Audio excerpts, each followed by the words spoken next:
अब सवाल यह है कि अमेरिका की सबसे बड़ी, सबसे ताकतवर सुरक्षा एजेंसियों की मौजूदगी में एक हमलावर तीन हथियारों के साथ राष्ट्रपति के दरवाजे तक कैसे पहुंच गया।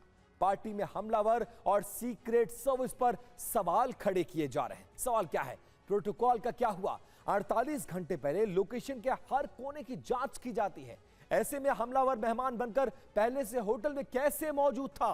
मतलब यह है कि एडवांस सर्वे में चूक हुई है। दूसरा, प्रोटोकॉल का क्या हुआ जब हर एंट्री पर स्क्रीनिंग थी?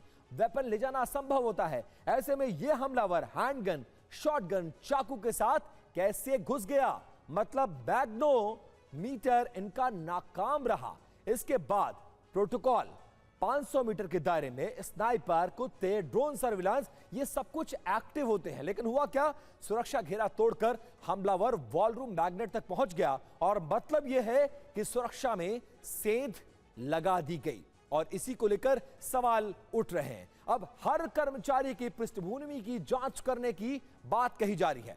अब हुआ क्या? कैसे बिना बैज एंट्री तीसरी मंजिल तक ये हमलावर पहुंच गया? मतलब स्टाफ की चेकिंग ठीक नहीं थी और कहीं ना कहीं लैप्स हुआ है। इसके साथ साथ राष्ट्रपति के साथ हथियारबंद कमांडोज 1.8 सेकंड में जवाब देते हैं, लेकिन कैट टीम की देरी से प्रतिक्रिया की बात आ रही है और सुरक्षा टीम पूरी तरह से फेल साबित हुई है। एक बार फिर से ब्रिगेडियर शरदेंदु, मैं आपके पास आना चाहूंगा। बीइंग अ डिफेंस एक्सपर्ट, आप कैसे देखते हैं? बार बार ये तीसरी बार है जब 2 साल के अंदर डोनाल्ड ट्रंप पर हमला किया गया हो। जब वो चुनावी रैली करते हैं तब हमला होता है, जब वो गोल्फ खेलते हैं तब हमला होता है, और आपका हमला बहुत ज्यादा महत्वपूर्ण है। 2 सिचुएशन बताई जा रही है। एक, दुनिया में जो उनको लेकर असंतोष, तो बदले की कार्रवाई। दूसरी बड़ी बात यह है कि अमेरिका में उनके खिलाफ जो माहौल तैयार हो रहा है। और तीसरी बात यह है, क्या इसको एक सिर्फ लैप्स माना जाए और क्या समझा जाए इस हमले को?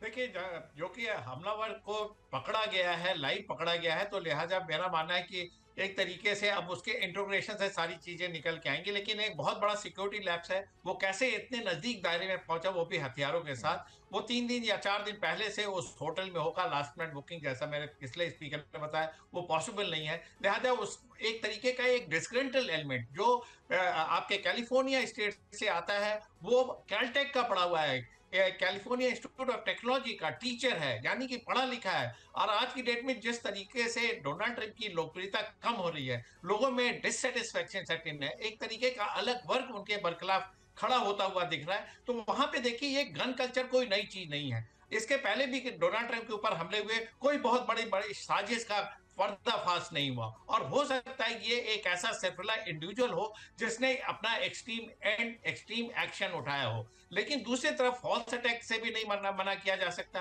तीसरा, ईरान की साजिश या ऐसे तमाम डीप स्टेट या डिफरेंट टेररिस्ट ऑर्गेनाइजेशन, उससे भी नहीं मना किया जा सकता। लेकिन ये सारा कुछ मैटर ऑफ इन्वेस्टिगेशन है। लेकिन इसके कोर में एक चीज है कि कहीं ना कहीं उनके सिक्योरिटी में लैप्स हुआ है। जब वो 140 फीट के नजदीक पे है, वो कॉरिडोर में था, उसने 6 से 8 गन शॉट फायर किया। हालांकि उनके सिक्योरिटी फोर्सेस ने तुरंत उसको इमीडिएट एक्शन किया, उसको पिन डाउन किया और उसको पकड़ लिया। लेकिन कहीं ना कहीं ये दिखाता है कि कितना बड़ा रिसेंटमेंट है अमेरिका में, कितने तरीके से लोग अलग अलग दिशाओं में सोच रहे हैं। कोई जान लेने तक की बात मानते हैं, आप पे आ जाता है। तो एक तरीके का एक तबका है जो डोनाल्ड ट्रंप की नीतियों को नहीं सपोर्ट करता है। देखिए, जहां तक ईरान के जो पीस टॉक की बात है, उससे लिंक इसका इसलिए नहीं जुड़ता है कि इसके तमाम तरीके की प्लानिंग दूर पहले से उसने की है। ये भी कहा जा रहा है कि वो अपने डिसमेंटल करके हथियारों को अंदर ले गया होगा और वहां पे उसने उसको असेंबल करके इस तरीके की घटना को अंजाम दिया होगा। ये तमाम एंगल्स आपने बताए, इसकी जांच की जा रही है, लेकिन ये कंप्लीटली